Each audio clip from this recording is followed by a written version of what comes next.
You're listening to Pop, the History Makers, with me, Steve Blame.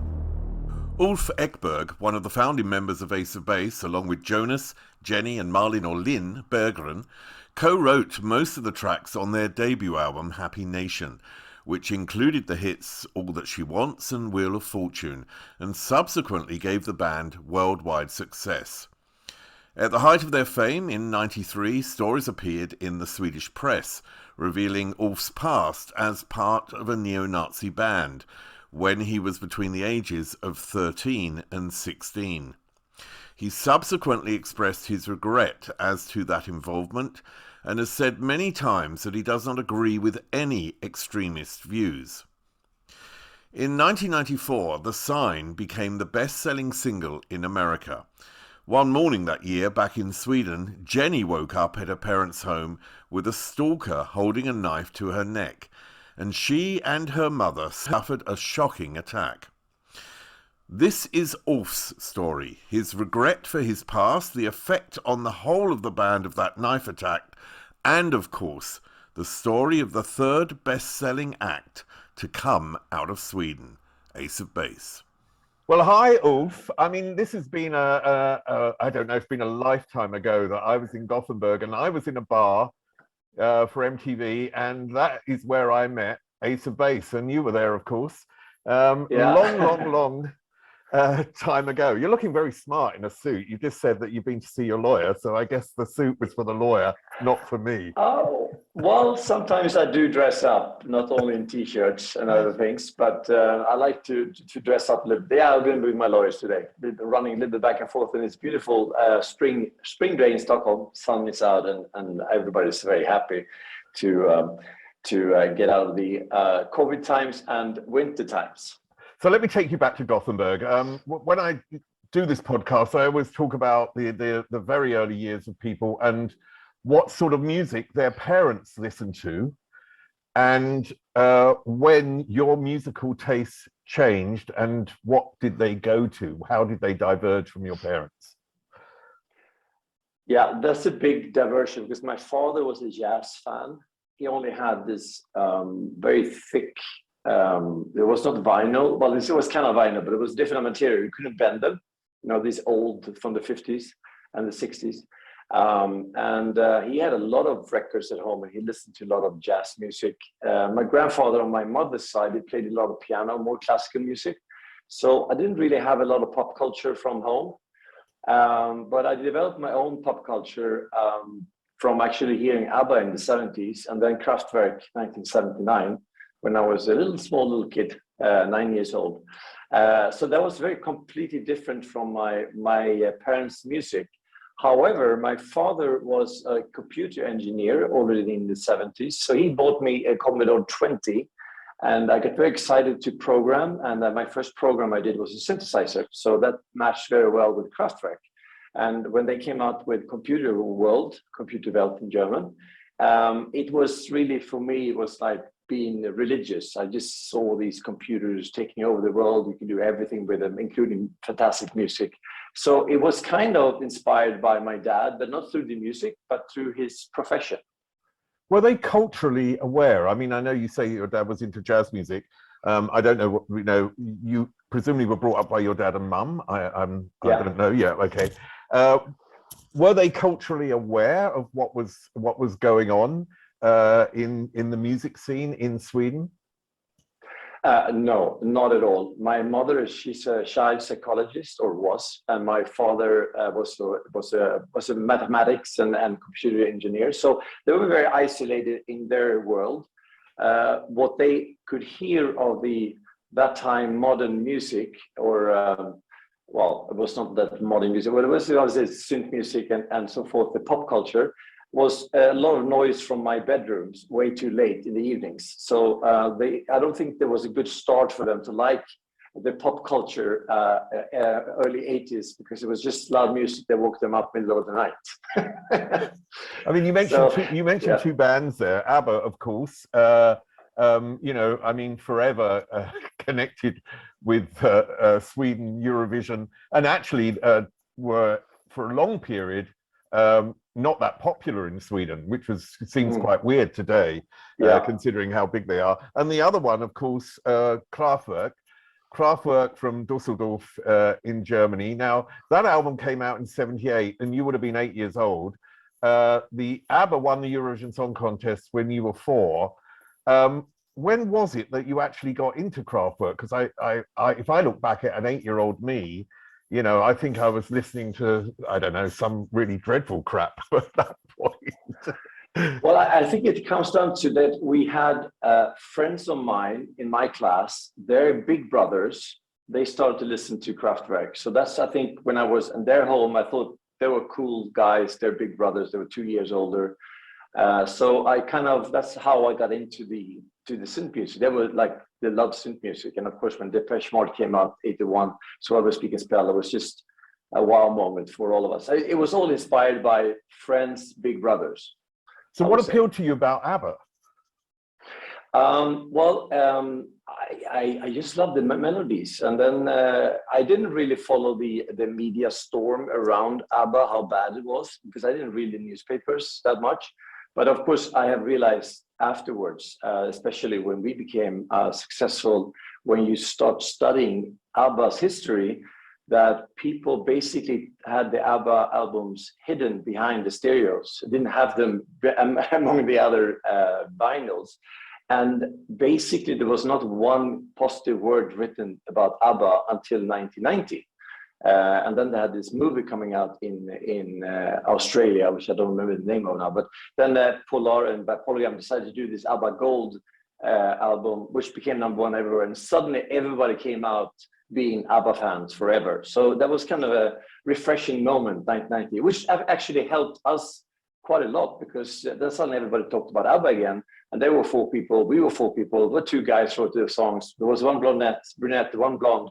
And I was together with Jenny just before the band started, and Jonas was the big brother. So we were family, they were family. So it's a lot of common grounds, and of course pop from Sweden. So it did help us that everybody, it was quite a boring question though, to have that everywhere in the world. How does it feel to be compared to ABBA? And the answer was always the same. It's very flattering and honored. Yeah. What did your parents want you to do in your life when you were young? Well, they put both academics. I'm a little bit now when I have 2 kids myself. They 18, 16, and 14. Obviously, very much in the age where I should have taken, if I could study or take whatever path. I'm surprised they didn't push me more to be academic, because I think they were very pushed by their parents to actually study and go to all these high schools and be specialized in different sectors. And maybe because they were so pressured, and that was a different time in the 50s and so forth, they didn't put enough pressure on me. And it was kind of, the 80s was quite wild in Sweden. And I wish they actually did push me more. But on the other hand, I wouldn't start to do music the way I did if they would have pushed me. So I'm not happy they didn't, but I have to rethink this now when I have kids, how much to push and not push, and how to see what are they really interested in. And so it's a fine balance of everything. I mean, you come from what seems to be a very stable, a very intelligent family. And yet, and I know this is an area you don't really want to talk about, but I want to ask one question only. You had a flirtation with the extreme right in a band called Commit Suicide, and you've denounced extremism since, and you said that was a mistake. I think those both things are true, aren't they? That you've done those. Yeah. But it just sort of seems to me, how does a guy from a very nice, what seems to be, a middle-class, intelligent family, mother a psychologist, father a computer programmer, how does a teenager suddenly have a flirtation with the extreme right? How does that come about? Yeah, I mean, it's a good question, and I've been thinking about it a lot myself. And the easy answer is my relationship with my dad have always been a very bad one. Now, unfortunately, he passed a few months ago, but he was very sick the last 15 years, so we never had the time to really talk through the problems I had with him. So it actually lasted all our lives. I left home when I was 16, and I didn't speak to my parents for many years. And I was lost, and I was looking for a father profile in very dark areas. And I obviously in the end I realized I didn't find it, so I left this shit. But I did ended up in a very bad association with very bad people for a few years when I was a teenager, and that's a big mistake, which I'm very sorry I did, and I learned a lot from it, and it made me, I think, stronger when I realized I was so wrong, but I can actually make it wrong right, and left it and did something positive about the whole situation instead. But you can see that, and when people are, I think, when they are weak and when they are confused, it's easy to catch them up. I mean, right winged or left winged or extreme gangs we see today. We have a huge problem with that in Sweden, for example. It's kind of the same thing, that you actually end up looking for a family, looking for respect. And it's sad it's happening in such a broad part of a lot of different cultures, not only in Sweden, of course. I think it's everywhere in the world where you have this gang problematics. So, I mean, it did definitely help me to have some kind of stability from home, even though I didn't have a relationship with my father, to actually leave my wrongdoings. At the same time, it shouldn't happen in a life that I had, which I was, as you said, from a middle class, smart people.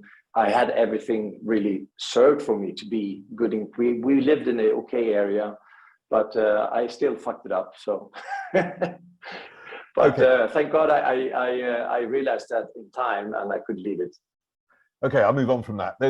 Your father taught you computer programming when you were 11, I heard. Yeah, yes. I mean, that is absolutely insane. I mean, could you really understand it at 11? Yeah. No, I mean, he was that part actually on my dad was very good. So he started to study mathematics with me when I was 4 and 5 already. So I learned the 7th and 8th grade mathematics before I even started school, which was good. At the same time, it was kind of bad, because when I came to school, I was very bored because I knew all these things. So, but he was on that part of it was very good. So for me, computers were very exciting. So the first programming language I learned was BASIC. Then I learned a little more advanced one called machine code, 83. I haven't really programmed much since then, so I can't really program these days. I don't think they're very relevant in these days either. But it was, for me, it was very exciting to be able to create something through programming. And that creativity was very helpful when we started to make music as well, to think creative and see what the goals were, and working with computer as the main base in the songwriting. Were you going out with Jenny when you met Jonas, or did you meet Jonas separately? I met Jonas on either it was a Kraftwerk or a Depeche Mode concert in southern Sweden, I think around in 1983, because he loved synth music as well. So he's 2 years older than me, but we connected very well at that time. And then we kept in contact, and through him, I got to know his sisters eventually, yes. And I was together with Jenny for 2 years. Now, you formed a band called Tech Noir. Can you tell me about that band and the musical influences which came from both of you? Yeah, so this was the first experiment for mixing.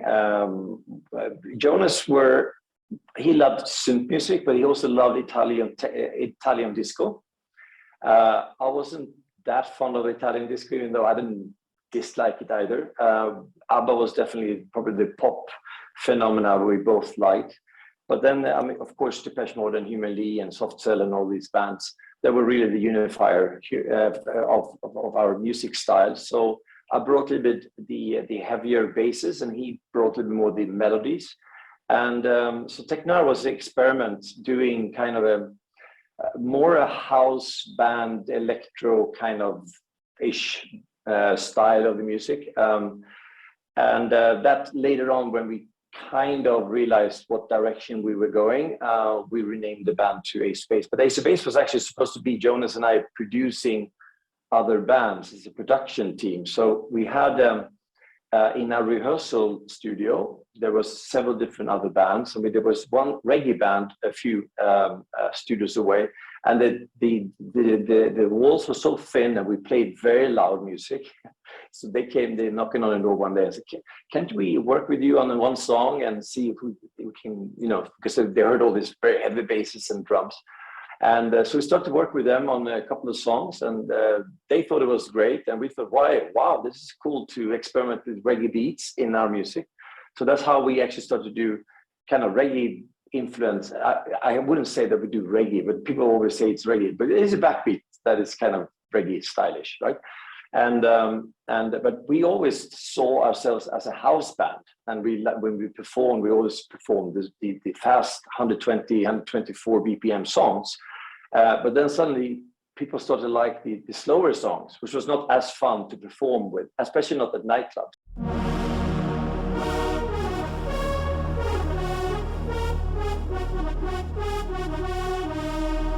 You're listening to Pop, the History Makers, with me, Steve Blame. How did you finance those early days? So the great thing with, there's two parts of that. One great thing with Sweden, which actually every songwriter, or the famous one at least, and a lot of the artists as well that came out in the 90s and 2000s, is that the Swedish school system, they allow you to do studio circles, and you get funding from that to, for example, renting a rehearsal room. It's not a lot of funding, so it pays for the rehearsal room and music and cables. It doesn't pay for your synthesizers, especially not when you love samplers in the end of the 80s and technical stuff, because we were all very expensive. So Jonas and I decided to look at how can we actually work as efficient as possible so we can build up the studio as fast as possible. So we were looking through all the potential jobs, and the number one job was to be a diver at the oil platforms in Norway. But the problem, we realized that it takes like 1 year of education, and we didn't really have the time for that, right? So the second most paid job was to work also with the oil business, but to actually clean the oil containers, and that's a very dangerous job, but it was very well paid because it was dangerous. And we got this extra job, because two guys before us have jumped into the wrong container without gas mask, and they died. So, but Jonas said we didn't really think so much. We just thought about the money, but we basically lived in these tanks for every evening, every early morning, and we always had like oil in the ears and the hair, and we looked like shit. But we got a lot of money, so we can actually go back and buy these very expensive synthesizers. I mean, a sampler, Akai 1000 S1000 was 5,000 euros, and that was 1989. So it was a lot of money for us. We had no money, right? Well, our parents didn't have any money either to really spend on crazy synthesizers. So we worked a lot, and then I also started to work extra as a chef on a ferry from Gothenburg to Germany. And that was great because you got a lot of very good salary, and it was only very low sea tax on it as well. So we had double work jobs, and then we put everything in the studio. And then we rented out our apartments, and we moved in, and we lived in this little small studio, which is as big as this little room I'm sitting in now, for basically 4.5 years. So, well, hang on a minute. This sounds really weird to me. So you and Jonas lived in a small room for 4.5 years, which was a studio together. It doesn't matter how close you are with someone, when you have that sort of close confines, and even in a relationship, I would think, you have that close confines with someone, you're going to have arguments and you're not going to get on. That can't have been easy. Absolutely, but it was quite hysterical. I mean, we did no drugs, and there was no Red Bulls at that time. We only drank a lot of coffee, and the coffee was so strong you could put the spoon in it, and it stood up. I mean, it was really strong coffee. And we worked always 40 plus hours, sometimes even 50 plus hours before we slept. So sometimes you just passed out on the floor. So that's why I said we lived together, because sometimes somebody slept on his chair, somebody we slept on the floor because we passed out. Another person continued with the drum loop. That's how we worked for 4.5 years. It was constantly just working and then passing out, basically. Now, your first gig was without the girls, wasn't it? What was that like? Was it terrible? Not really. I mean, we really got the girls involved to sing. And so really when we performed the first time as Ace of Base was 1990 in Gothenburg. And then the girls was with us. Yeah. But the girls were not so much involved with the songwriting. They were not involved at all with the songwriting on the first album. So they would rarely in the studio. So they came in to put some vocals. They thought the room smelled very bad when we've been there for so many hours and days and years. But they came in and came out. But then it's funny when you think about it. So you must have been looking for voices, okay? Yeah. And the voices that you go for are his sisters and I don't know if she was your girlfriend at that time, but anyhow, your ex-girlfriend, let's say, and her sister. So in effect, you're not really looking very widely. Did you have a casting? Did you know they had talent, or did you actually test them out in essence? Well, we obviously knew they were singing because Jonas and the girls have been singing all their lives. We didn't really know that they would fit into a band, and that was not the purpose originally either. We needed somebody to put vocals on the songs, and then it was just more practical when we decided that actually maybe we have something now to just send it with their vocals, and it was kind of per se became the band without us really planning who should sing. So we never did the casting, no.